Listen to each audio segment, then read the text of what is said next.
Bruno Latour's Science in Action explores the concept of technoscience, a term coined to encompass the interplay between science, technology, and society. This philosophy rejects the traditional divisions that separate these elements, blurring distinctions between inner knowledge and outer application. Latour's bold assertion is that there is no meaningful separation between individuals and objects. The focal point of technoscience lies in the power dynamics established among actants, a term intentionally chosen to avoid the anthropocentric connotations of agent or actor. When we trace the paths of scientists and engineers within society, we encounter a web of alliances that encompass not only human actors but also the very machines they create and the microbes they study. These non human entities are active members of these alliances. Consider Louis Pasteur, who was revered in France and commemorated through various means, including the naming of prestigious institutions and numerous streets in his honor.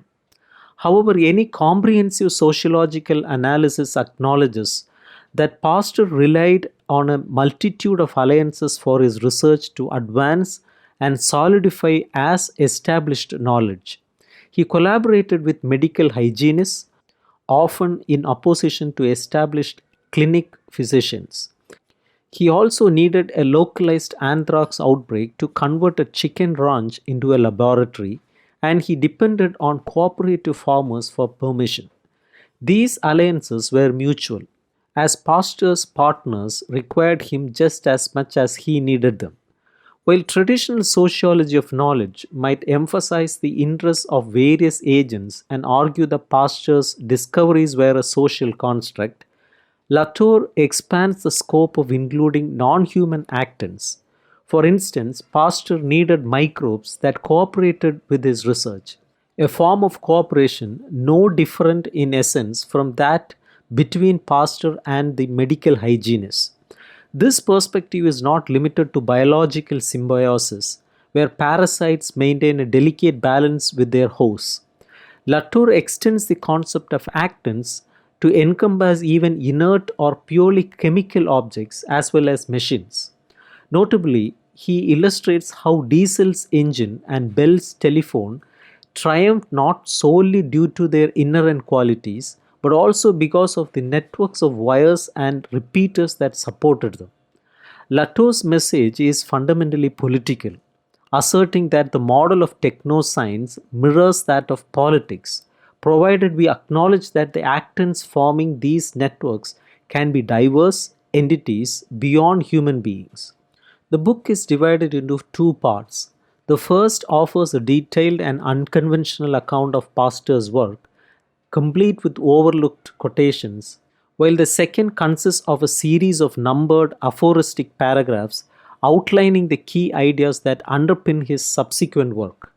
In contrast to the Edinburgh strong program in the sociology of knowledge, Latour departs from the notion that facts are merely constructed, not discovered. He dismisses the idea of interest theory, attributing the making of facts to more complex dynamics. This places him at odds with some British scholars who view him as a potentially regressive figure due to differing national intellectual histories. The book delves into the intricacies of networks, primarily focusing on power dynamics and control. It centers on technoscience as a web of interactions among various actants. An example is weather forecasting, where meteorologists lack influence over storms. While predictions can be notoriously inaccurate, meteorologists thrive due to access to advanced technologies like satellite imagery and powerful computer models. This highlights the disconnect between forecasters and the independent agency of storms. Latour adopts a reductionist stance in addressing the question, what is science? He contends that technoscience is essentially a collection of interconnected networks, providing numerous examples of readers to consider. His goal is to describe events without seeking definitive explanations, a sentiment reminiscent of Wittgenstein's advice in philosophy. Moreover, Latour asserts that explanations never hinge on notions of nature, reality, truth, or facts. These terms are seen as outcomes, not causal factors, shaped by consensus. He aligns with things like Bloor in rejecting any inherent distinction between rational grounding of correct conclusions and attributing wrong conclusions to extra scientific deviations. In this book, rationality holds even less weight than reality. Contrary to conventional thinking, Latour asserts that irrationality should not be dismissed but rather comprehended. Gilbert Ryle long ago argued that it is often the term irrational that carries the weight in arguments or evaluations. Challenging the notion that humans are inherently rational beings, Latour structures his book around 6 chapters, each accompanied by a principle and a methodological rule, drawing parallels to Descartes' enduring influence. The fifth principle posits that irrationality is frequently wielded as an accusation by those constructing networks against those perceived as obstacles. It suggests that hard facts are the exception, not the rule, as they are only required in a handful of cases to redirect established routines on a large scale. This reorientation of commonplace inquiries about rational theoretical choices is a valuable perspective shift. Moreover, it subverts the conventional emphasis on what solidifies facts, reserving such a status for those hindering network formation. Latour presents a vivid portrayal of science in action. While the book occasionally indulges in flamboyant overstatement, its rapid fire examples may be deemed insufficient in supporting the principles.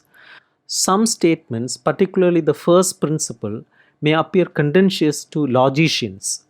The premise that the destiny of facts and machines always rests with later users is self evident, but the ensuing conclusion does not logically follow. Nevertheless, the book is not geared towards strict logical scrutiny. Instead, it serves as an immensely fertile resource of examples employed in creative ways. The concluding chapter delves into the topic of calculation. Unlike conventional philosophical treatment, which views calculation as a means to connect propositions of interest to empirical science, Latour introduces a fresh perspective. He highlights the existence of centers of calculation, vast hubs dedicated to computation, alongside the intricate unraveling of formulae by the brightest minds of a generation. Latour contends that calculation fundamentally serves as a tool for constructing networks, initiating an entirely new avenue of discussion.